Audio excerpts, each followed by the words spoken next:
Alrighty, guys. I think I've come up with a new game plan here. I'm gonna flush this crankcase out because it does have some of those pebbles from the stock cylinder. I dug around through all my stuff. This piston that it came with is totally usable, but I'd have to sit here and pick out all the little pieces. I don't feel like doing that. I have this Duke's piston right here that was sent to us quite a while ago by TW, and let's see here, turn the scale on, piston that come out of it, 84 or 83, so this piston's a gram lighter already, so that's better. The wrist pin that come out of this saw is super duper thick, and it's showing about 25 grams, which is super heavy for a wrist pin. And this one is bouncing between 16 and 17. This is probably 16 and a half.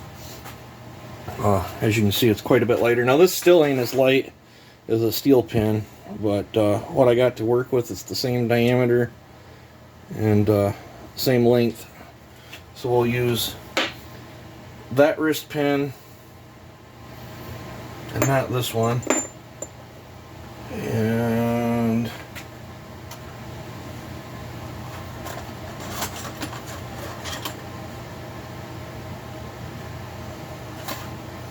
I've got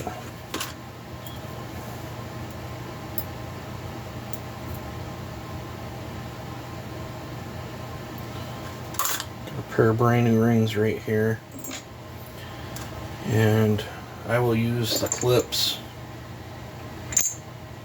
These have a gentler curve, whereas these ones I have floating around in here have that real sharp curve, whereas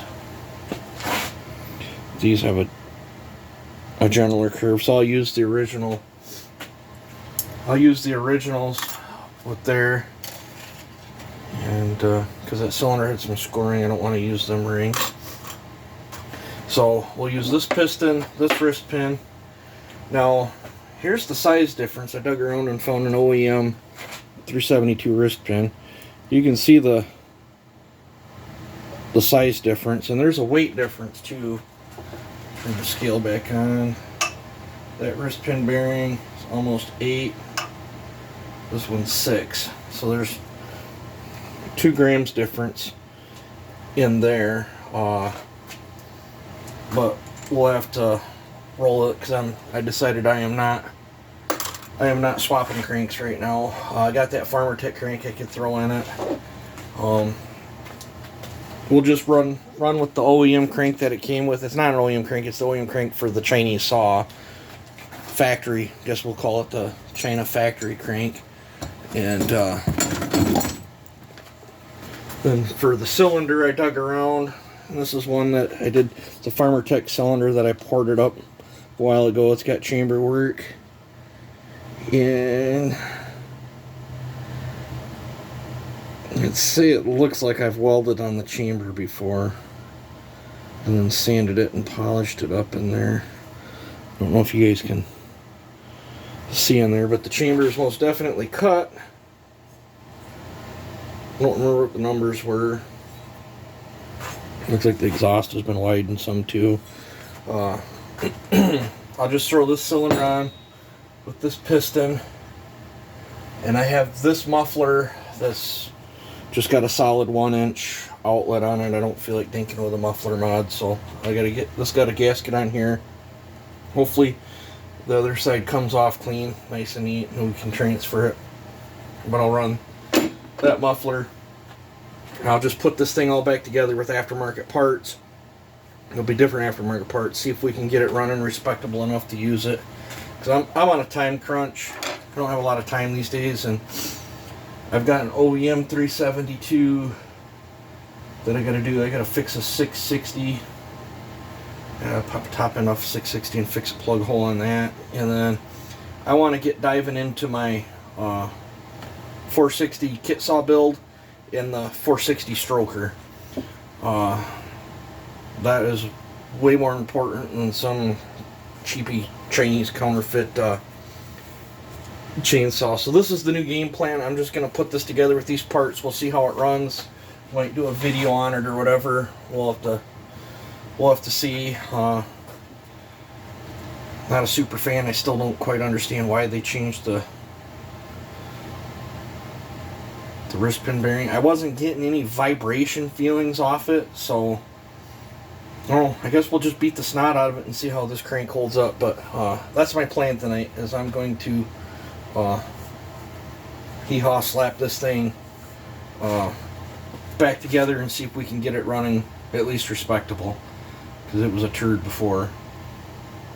So I think I'm going to call that a video. I might throw a wheel on it. For the life of me, I can't remember what build this was. At one time, I probably had 8 of these cylinders around that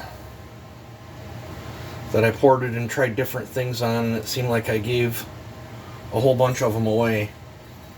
And I think this was one of the better running ones that I kept for myself just in case I needed it.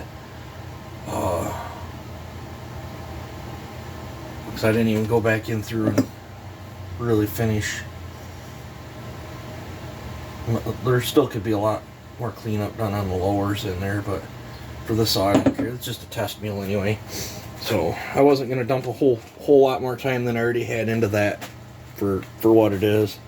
And as easy as the plating scratches on this thing,